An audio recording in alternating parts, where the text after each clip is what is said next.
I want you to imagine that you're a first-class passenger on the Titanic, sailing to America on business, but can't wait to get home to your freshly renovated French Chateau.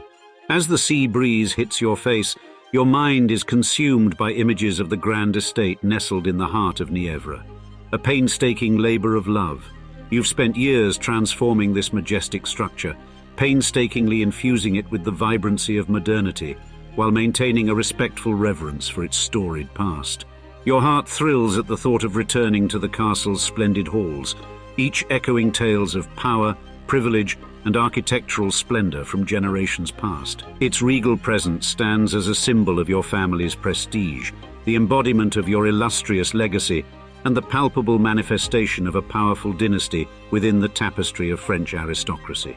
In today's episode of Old Money Mansions, we will attempt to gift you this experience by taking you on a grand tour with historical context sprinkled throughout, as we discuss the abandoned Titanic chateau that nobody tells you about. Lying quietly in the heart of Nievre, in the picturesque region of Bourgogne-Franche-Comté, this Titanic chateau bears the memories of a myriad of formidable personalities that have passed through its grandiose halls.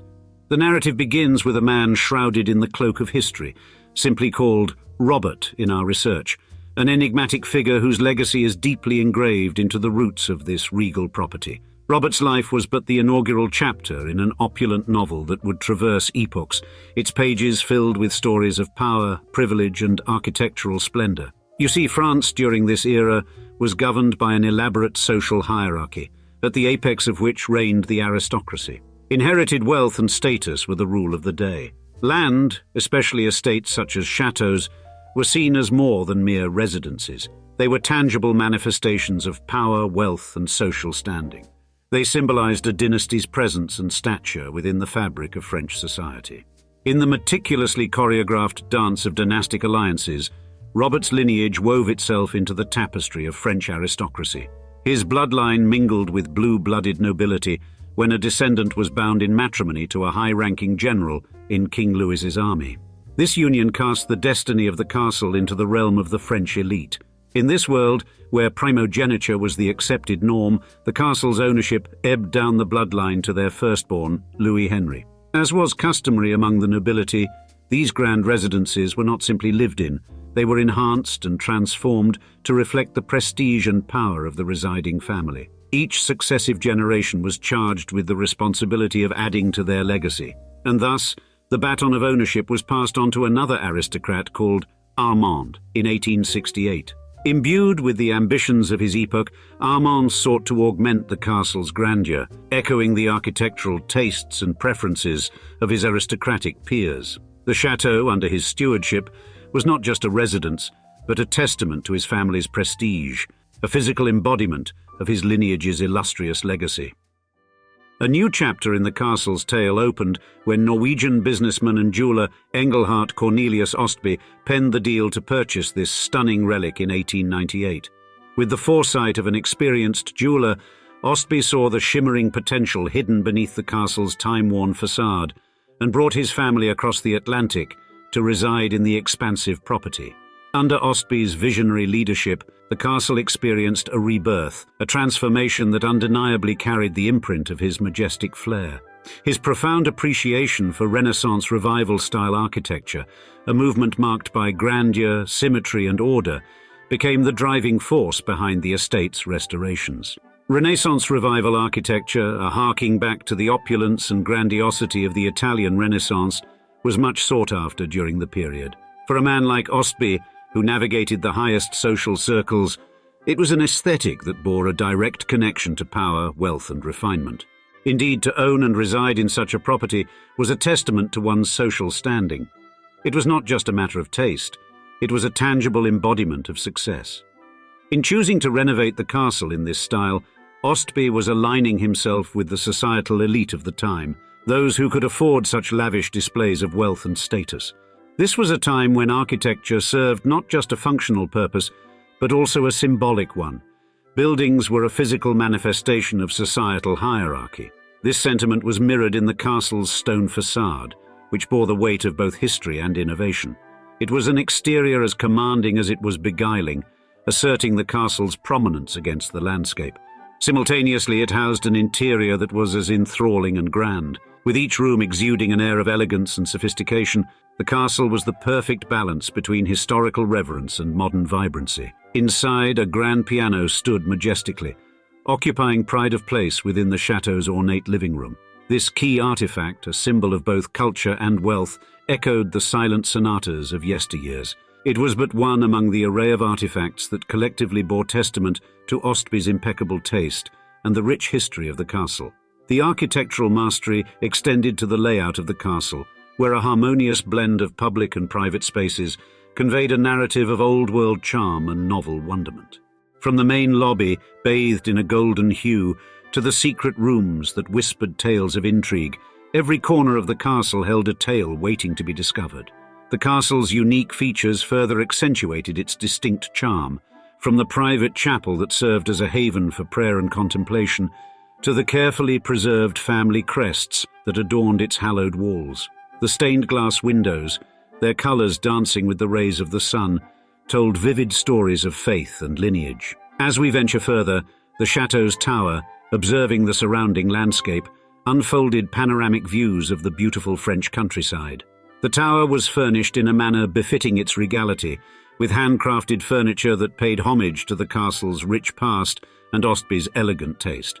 And we couldn't possibly overlook the heart of the castle, the servants' quarters, the library, and the kitchen. The servants' quarters painted a vivid picture of the estate's bustling daily life, while the library, a sanctuary for the learned, boasted a vast collection of books that echoed centuries of wisdom. And the kitchen still bore the sense of traditional French cooking, resonating with the castle's vibrant history.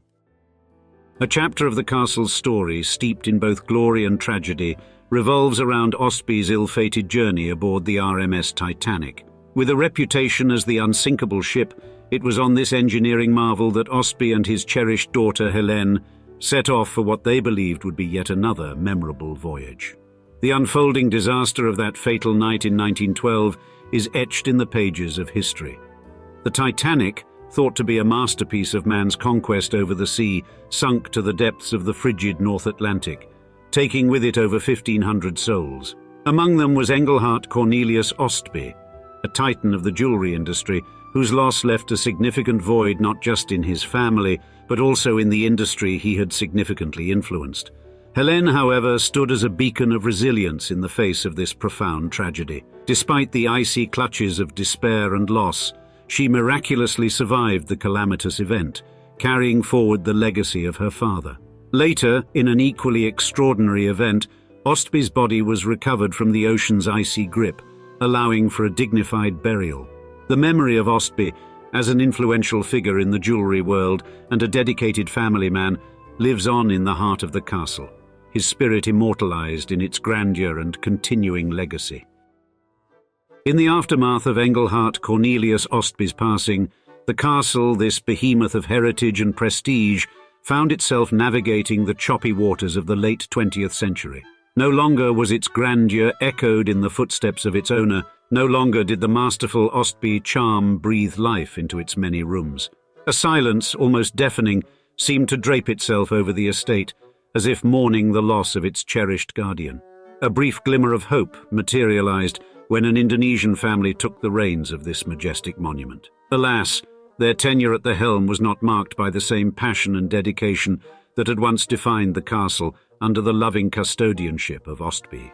Indeed, a disturbing tide of neglect began to sweep over the chateau, its waves eating away at the glamour that had once adorned this exquisite piece of architectural mastery. As the dawn of the 21st century emerged, the building had been forsaken, its glory seemingly lost in the annals of history. Its doors were sealed in 2003, a quiet reminder of the castle's splendid past and its uneasy, uncertain future. Time seems to have stopped within its majestic walls, the silence of its grand halls echoing the question: will the chateau ever regain the magnificence that once echoed through its courtyards under the watchful eyes of Østby, or is its legacy destined to fade into obscurity? The once grand home that bore witness to countless events, noble and humble alike, now languishes under the relentless passage of time. For all its remarkable heritage and imposing architecture, the estate has been marred by despicable acts of vandalism. The once ornate murals, symbols of the creative genius of past generations, now bear the scars of malevolent graffiti. The once proud stone walls, erected to withstand the mightiest of sieges, crumble under the weight of willful negligence. But every dark cloud has a silver lining, and even this beleaguered fortress has not been abandoned to its fate. The local council, recognizing the historic importance and cultural significance of the estate, has initiated measures to ensure its preservation. A series of restorative works have commenced, hoping to mend the ravages of time and human disregard. The chateau's invaluable artifacts are now protected under a stringent preservation regime, sparing no expense to secure this tangible piece of history for future generations. The mantle of the estate's caretaker has been passed onto the willing shoulders of a dedicated team. In addition to the traditional duties of upkeep and maintenance, they've been entrusted with the additional responsibility of surveillance, an unfortunate necessity in these challenging times. Through their commitment, this abandoned Titanic chateau remains a beacon of history and heritage, resisting the tidal wave of change, its battered walls echoing tales of its glorious past and hopeful future. And now, we'd like to see you in the comments. What is your favorite aspect of this French Titanic chateau's grand estate? Is it the architecture, gardens, or interior design? Let us know in the comments. And if you like this period of architectural history, why not click the video on screen to see the 5 most opulent Gilded Age mansions of New York State? Thanks again for watching us on Old Money Mansions, and cheers. Until next time.